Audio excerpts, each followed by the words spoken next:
Aku Ika. Aku Dara. Now you're watching Perkara. Perspektif Ika Dara.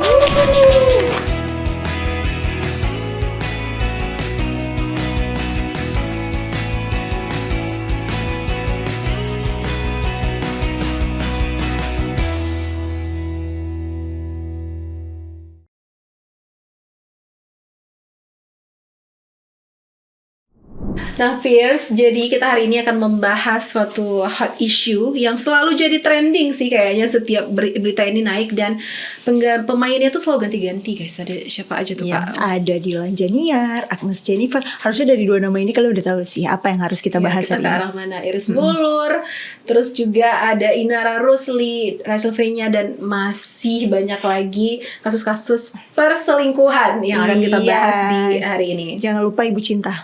Jangan lupa, iya, Pak RK dan Ibu Cinta.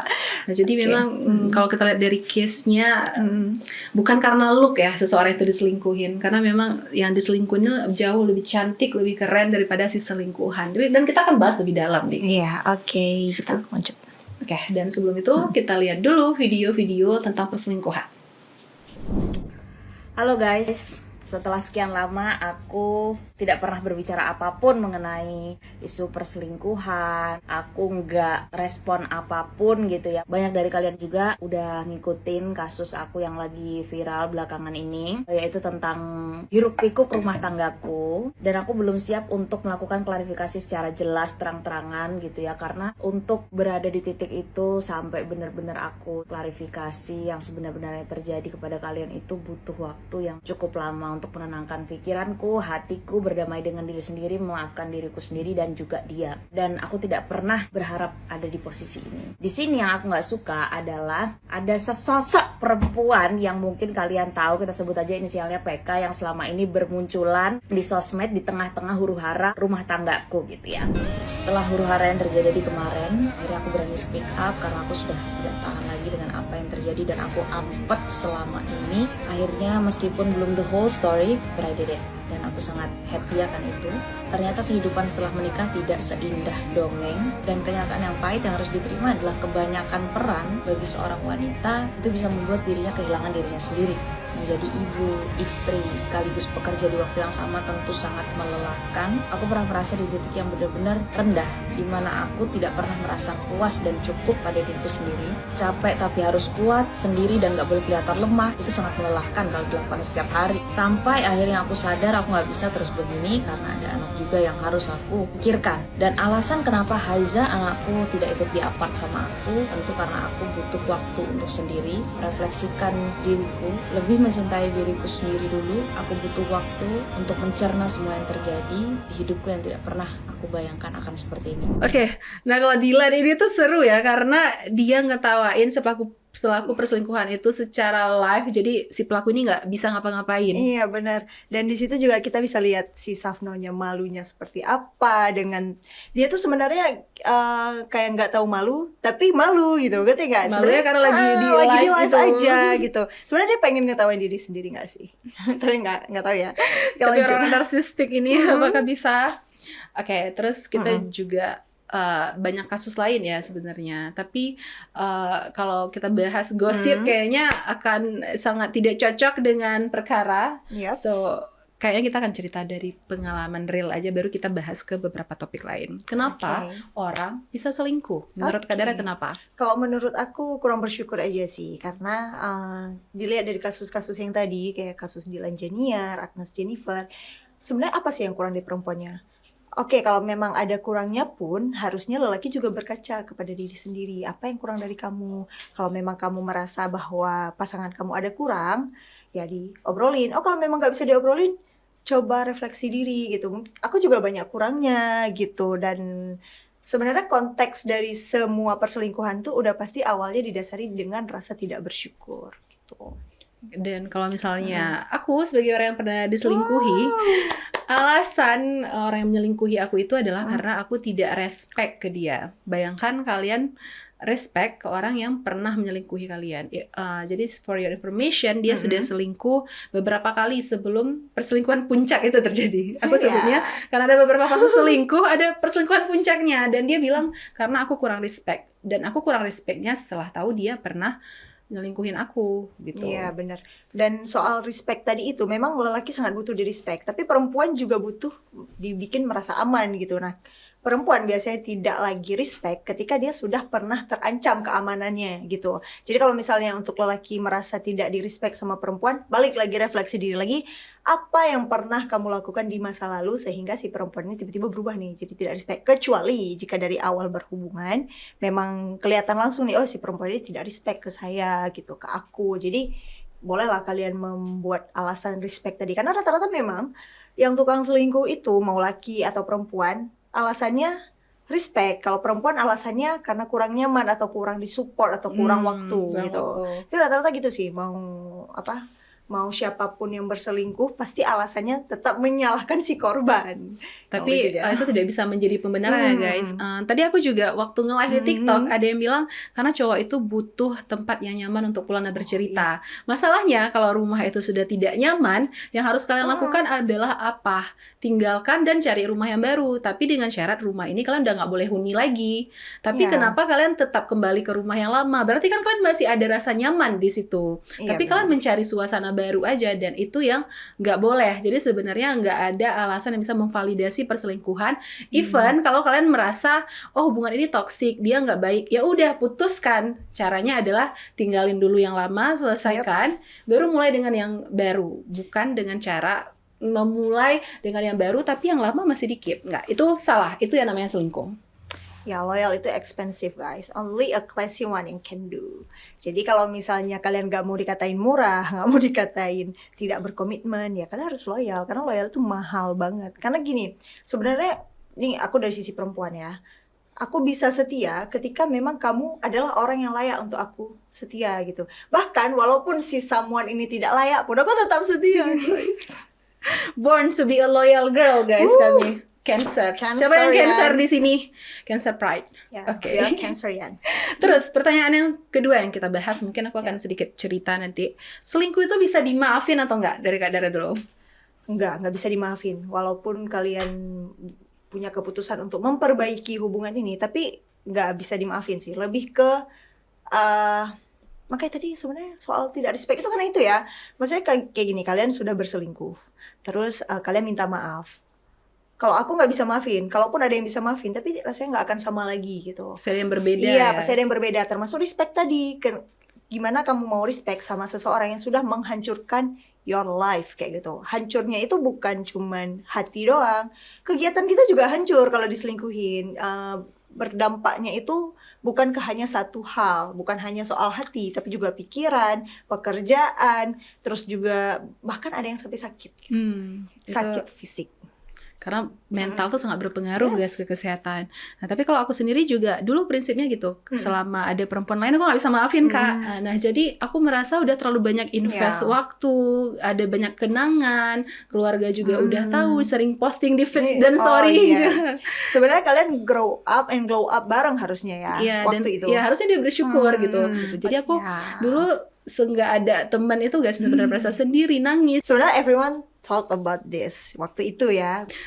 Orang tahu gitu, tapi aku nggak pernah dikasih tahu, aku tidak dirangkul di situ. Aku benar-benar merasa sendiri. 2 tahun itu aku full nangis, setiap hari nangis, setiap malam. Jadi kayak kalau dibilang diselingkuhin itu sakit, tapi waktu sama dia tuh lebih sakit karena aku nangisnya tiap hari membayangkan besok neraka apalagi yang aku lihat. Ternyata aku salah mempercayai dan berharap kepada manusia, karena ternyata nggak semua orang itu berani loh untuk mengungkapkan hal yang benar. Kalau aku dengan akal sehat aku akan ngasih tahu ke cewek ini karena aku juga merasa dekat. Tapi ternyata nggak ada satu orang pun yang ngasih tahu aku. Even orang yang aku anggap dekat sama aku, adik-adik aku yang tahu aku tuh nangisin cowok ini loh for the rest like 2 years, tapi nggak ada yang ngasih tahu. Dan di situ kayak, oh aku orang terakhir yang tahu. Oh neraka ini aku terakhir yang tahu. Tapi sebenarnya aku pengen yang nggak bela sih, melihat perspektif mereka. Kenapa alasannya tidak memberitahu Ika waktu itu? Karena mereka ingin menjaga perasaan Ika juga. Karena satu sisi mereka takut kalau Ika itu langsung down, dan mereka memilih untuk mengingatkan si pelaku bahkan kan. Hanya saja saat Ika tahu semua, Ika tahu duluan atau orang kasih tahu dulu waktu itu? Ika taunya nggak parah sih. Nggak parah. Setelah Ika tahu sedikit, lama-lama kan banyak yang speak up tuh. Nah di saat mereka udah tahu Ika udah done sama si pelaku gitu. Tapi kalau misalnya Ika belum done sama si pelaku, mungkin aku merasa bahwa mereka takut kalau Ika makin jatuh gitu. Karena takutnya, dan gini maksudnya, alasan mereka juga nggak kasih tahu, takut mereka menjadi penyebab dari berakhirnya hubungan kalian gitu. Jadi nggak mau disalahin, tapi sebenarnya udah salah sih untuk tidak memberitahu hal yang benar gitu. Tapi kayak aku lebih berharap ke kalian tuh sebenarnya punya pilihan untuk jadi baik. Pilihan itu ada di tangan kalian. Kalian mau jadi orang baik, orang apatis, atau jadi orang jahat sekalian gitu. Kalau kalian memilih apatis, rasanya selfish dan kayaknya kalau kalian di posisi aku, kalian akan berterima kasih sama orang yang baik sama kalian. Kalau dibilang selingkuh itu tak selamanya indah, tapi memang dari awal sebenarnya nggak indah. Nggak indah. Kalian hanya termakan nafsu, termakan keadaan sesaat aja. Mungkin ada sensasi kayak Iya, seru. sensasinya itu. Tapi setelah Excited. itu kalian akan menyesal seumur hidup sih. Mungkin sesalnya itu nggak sekarang, tapi bisa nanti, bisa pas udah tua bahkan. Karena aku juga nemu kasus yang memang si pelaku ini nyesalnya pas tua, pas sadar semuanya udah hilang. Dan bukan, kalau dibilang karma is real, nggak tahu karma itu real atau enggak, tapi memang Tuhan itu selalu berpihak kepada orang yang tulus adanya, yang memang tulus hatinya. Jadi biasanya, apalagi nih Ika tahu nggak kenapa kira-kira Tuhan bongkar ini di keadaan yang kayak gini? Mungkin kalau misalnya di keadaan yang dulu, di saat Ika masih cinta-cintanya, terus dibuka kasus ini, mungkin Ika nggak di sini sekarang. Yeah. Bisa jadi kan? Atau mungkin masih Iya, sama dia nih. atau mungkin masih sama dia, memaafkan lagi. Memaafkan nggak? Kalau misalnya Iya. saat itu.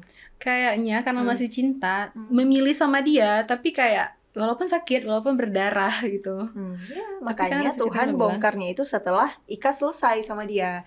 Dan selesainya alasannya awalnya bukan itu kan. Ya. Setelah Ika selesai dan semua orang baru speak up, hati Ika tuh sakit, tapi nggak lebih sakit di saat masih sama dia dan masih cinta-cintanya ya kan, gitu. Ini kita bahas nih. Kita masuk ke topik ini yang selanjutnya juga Kak. Siapa yang salah? Nah, cewek atau cowoknya? Ya, pelaku selingkuhan atau ceweknya? Ya, bukan cewek cowok, lebih ke pelaku atau korban Iya, pelaku atau korban? yang salah. Maksudnya si tukang selingkuh atau si pasangan selingkuhnya?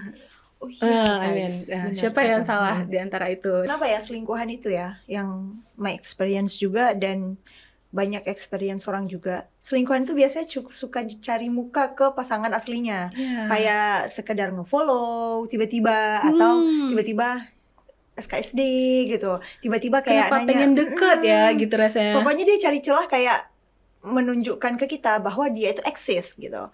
Aku punya pengalaman yang sama, tiba-tiba di-follow. Tiba-tiba story-nya sering dilihat. Harusnya Kayak, kalau dalam akal sehat kita harusnya dia bersembunyi kan? Nggak, Iya. ini kenapa berusaha mendekatkan kenapa diri? selingkuhan itu pengen eksis? Di saat Iya. dia tahu posisi dia itu salah dan posisi dia itu nggak berhak untuk eksis. Dan dia bilang Ika, kamu tuh cantik, pintar, semuanya punya. Tapi satu hal yang kamu nggak bisa kasih ke pasangan, respect gitu. Yang lucunya selingkuhan itu nyuruh Selingkuhan kita itu introspeksi respect. diri.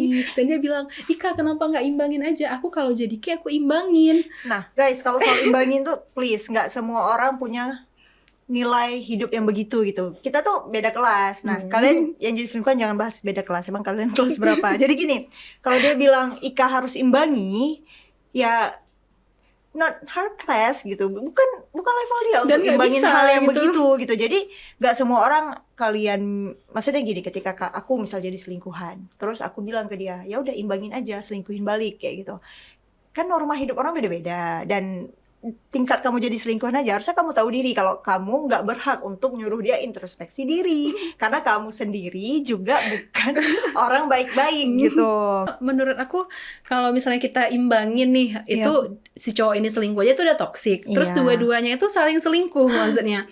Jadi itu hubungan apa? Open relationship kah? Jadi itu kan lebih toxic Iya, lagi bener-bener. gitu. Dan kalau soal imbangin itu ya, nggak semua orang berada di level kamu untuk yang bisa ngimbangin itu. Ingat, loyal itu mahal. We are a loyal Yes. girl. So dan ada satu quote sih. Yep. I don't want a home that built on another woman's tears. Karena sebuah rumah yang dibangun di atas tangisan perempuan lain tuh nggak akan stand. Jadi maksudnya yang aku pikirin sekarang tuh gimana cara dia itu mempercayai cowok yang selingkuhin pacarnya. Dia tahu nih cowok ini selingkuh dari pacarnya dulu, terus dia memilih untuk bersama cowok ini. Oh, maksudnya gini, gimana kamu bisa percaya hubungan itu akan langgeng di saat kamu dapatin itu aja dengan cara jadi selingkuhan gitu kan. Jadi dia berharap kalau nanti hubungan kami akan langgeng baik-baik aja. Padahal mereka dapatin hubungan itu caranya tuh udah nggak benar. Tapi gitu. mereka saling mencintai dan saling berharap satu sama lain setia. Tuh logikanya dari mana? Sementara jalan kalian menuju ke sana itu salah. Tapi memang sebenarnya ada yang bilang sih langit itu nggak perlu menjelaskan kalau dari dia tinggi. Jadi kalau kamu sambil harus nge-self claim bahwa kamu high value, sebenarnya kamu nggak punya itu. Maaf. Tapi yang jadi selingkuhan dan yang berselingkuh itu rata-rata memang butuh validasi dari orang lain. Entah itu validasi, kamu memang hebat, kamu enggak seburuk itu. Tapi kalau misalnya orang yang tidak butuh validasi, biasanya itu kan memang orang-orang yang memang udah tahu, aku memang udah di tahap itu, jadi aku nggak butuh lagi validasi dari orang, karena orang juga udah tahu gitu, nggak perlu aku pancing untuk mendapat validasi itu. Jadi kalau kamu masih harus validasi, berarti kamu tuh belum di tahap diakui oleh orang lain gitu. Nah, terus kalau misalnya ditanya siapa yang salah, dua-duanya salah. Kalau misalnya dibilang don't blame the girl, seharusnya fokus ke cowoknya aja. Tapi masalahnya si cewek ini tahu loh bahwa si cowok ini tuh sudah punya pasangan. Jadi kalau dibilang satu salah, oke, misalnya cowoknya mulai duluan. Tapi kamu sebagai perempuan yang punya hati dan tahu bahwa dia punya pasangan, kenapa mau? Iya, benar. Itu pertanyaannya. Jadi kayak nggak girl support girl sekali ya. Dan untuk kalian yang belum nikah, this is for you. Kalian tuh nanti ke depan harus menikah dengan orang yang bisa kalian banggakan di muka umum gitu. Dan cara dapat pasangan yang membanggakan itu caranya juga harus didapatin dengan cara yang baik-baik. Karena kalaupun kalian dapat pasangan yang oke, tapi caranya itu nggak baik, kalian nggak akan mampu untuk banggakan dia di publik kayak gitu. Memang publik itu bukan kebutuhan, tapi maksudnya setidaknya kalian merasa aman di hubungan itu. Walaupun mungkin ada pola pacaran ataupun menikah itu yang private but not secret. Tapi kan setidaknya di lingkungan kalian mereka tahu kalian tuh sama siapa. Dan kalian nggak perlu harus sembunyi-sembunyi gitu. Karena kan gak enak juga ya berada di hubungan yang nggak aman rasanya itu. Kayak ketika kamu menunjukkan, ini pasangan aku dengan track record kalian yang bersama karena perselingkuhan, kalian akan merasa minder untuk bawa pasangan kalian sebagus apapun pasangan kalian ini. Makanya menikahlah atau punya hubunganlah dengan orang yang ketika kalian milikin dia, kalian tuh ngerasa bangga. Jadi kalian merasa aman, dan ketika pun ada yang mencoba mengganggu hubungan kalian tuh merasa secure karena kalian sama-sama banggain satu sama lain gitu. Sama lain. Tapi memang kesetiaan itu mahal sih, karena sebenarnya memang men tuh always come back. Jadi buat perempuan mungkin yang pernah diselingkuhin, pemenangnya tuh sebenarnya bukan orang yang selalu datang berkali-kali ke kalian, tapi siapa yang memilih kalian dan nggak pernah pergi dari kalian. Bukan orang yang pergi terus balik lagi, nggak. Mereka balik itu bukan karena sayang, tapi karena merasa kalian tuh selalu menerima dia gitu. Jadi kalian tuh bukan rumah, tapi kayak hanya tempat persinggahan sebenarnya. Dan nggak ada selingkuhan yang menang. Please, gak ada istilah selingkuhan itu menang. Walaupun di saat itu mungkin pasangan kalian memilih selingkuhannya. Percayalah, mereka itu berselingkuh bukan karena ada yang kurang dari pasangannya, tapi memang dia aja nggak merasa syukur. Jadi ke depan ketika kalian punya kesalahan juga, si selingkuhannya ini ya punya kesalahan, apalagi kesalahannya itu lebih besar atau kekurangannya tuh lebih besar di pasangan sebelumnya, makanya men always come back gitu. Karena dia merasa bahwa aku nyesal lepasin si ini gitu. Karena nggak tahu ya, tapi yang banyak aku dengar rata-rata yang selingkuh itu malah bilangnya kayak sebenarnya aku nggak cinta sama selingkuhan aku, cuma karena tidak bersyukur tadi ada yang kurang dari pasangannya, misal kurangnya itu cuma 5%, dan mencari 5% itu dengan harapan si yang ngasih 5% ini juga dapat 95% dari pasangan sebelumnya. Jadi seiring berjalannya waktu, ketika dia jalani, loh kok enggak kayak gitu. Bahkan aku merasa bahwa si pasangan aku sebelumnya itu lebih komplit gitu. Jadi dia balik ke pasangan sebelumnya dan merelakan 5% itu of course. Dan si selingkuhan ini merasa bahwa dia disakiti, dia merasa bahwa dia dicemari, dikhianati, padahal ya itu dari resiko. Harusnya dari awal tuh bisa berpikir ya. Ketika kalian memilih menjadi selingkuhan, harusnya kalian nggak berhak untuk mengeluh sakit itu kan nggak berhak. Kalau dia memang mau balik ke pasangannya, ya udah kayak gitu. Emang resiko, dan Iya, kalian tahu bahwa resiko. kalian tuh hanya pilihan kedua, karena kalau cowok itu semua itu sama kalian, pasti dia rela meninggalkan pasangannya demi bersama kalian. Tapi Yap. kan enggak, pasangan pertamanya nggak ditinggalin. Kenapa? Karena you're not worth the fight. Ih. Sorry. Oke, jadi dari semua permasalahan ini, Ika tahu nggak kenapa Tuhan menunjukkan semua ini di saat bahkan Ika nggak nyari tahu. Itu kira-kira kenapa? Menurut Ika aja. Ayo, mungkin karena di waktu yang tepat. Karena sekarang waktu yang tepat. Oke. Sebenarnya tuh Tuhan mau tunjukin ke Ika bahwa orang yang selama ini Ika doain, Ika support, itu sebenarnya nggak layak dapat itu dari Ika. Dan Tuhan mau tunjukin aja, tulusnya kamu itu salah tempat. Jadi kalian kalau memang kira-kira ada intuisi, tapi sebenarnya intuisi perempuan itu guys, hampir 100% benar. Ika juga punya intuisi kan waktu itu. Tapi aku nggak ada bukti aja, nggak bisa Iya. dibuktikan. Bahkan perempuan tuh bisa lihat kayak perempuan nih, ini kayak ada something deh sama pasangan aku gitu. Dan hanya saja waktu itu kan Ika nggak ikutin kali intuisi kan. Nah kalau kalian punya intuisi itu sebenarnya petunjuk dari Tuhan guys. Dan Tuhan itu pasti akan menunjukkan hal yang ditutup serapat apapun kepada orang yang tulus. Kalau misal kalian memang udah tulus sama someone, kalian serahin aja ke Tuhan kayak gitu. Ya Allah, kalau memang ada yang dia sembunyiin, kalau dia mengkhianati aku, biarkan Tuhan yang bekerja. Karena kalau udah Tuhan yang bekerja kayak gini nih, di waktu yang tepat, semuanya Ungkap, terungkap tanpa gitu. ngapa-ngapain guys, dan kayak Ya. seketika tables turn gitu loh. Tapi memang kalau intuisi sendiri aku pernah baca katanya intuisi itu memang sebenarnya itu dia lebih cepat daripada pikiran kita, karena dia berasal dari pengalaman-pengalaman dan sensor tubuh yang mendeteksi ada sesuatu. Nah, jadi memang sebenarnya itu tuh ada penjelasan ilmiahnya guys. Dan intuisi itu memang bisa dijelaskan secara sains dan hampir pasti benar. Bedanya cuman gimana cara kita membuktikan intuisi kita itu.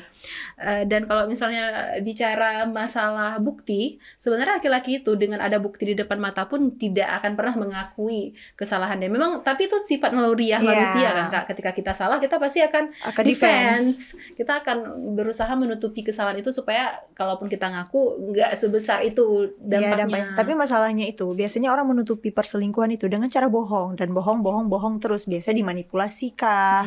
Pokoknya kayak mana ya, rata-rata tukang selingkuh itu emang habitual liar. Iya, habitual liars. Karena mereka berusaha yang satu ini bohong ditutupi dengan kebohongan lain.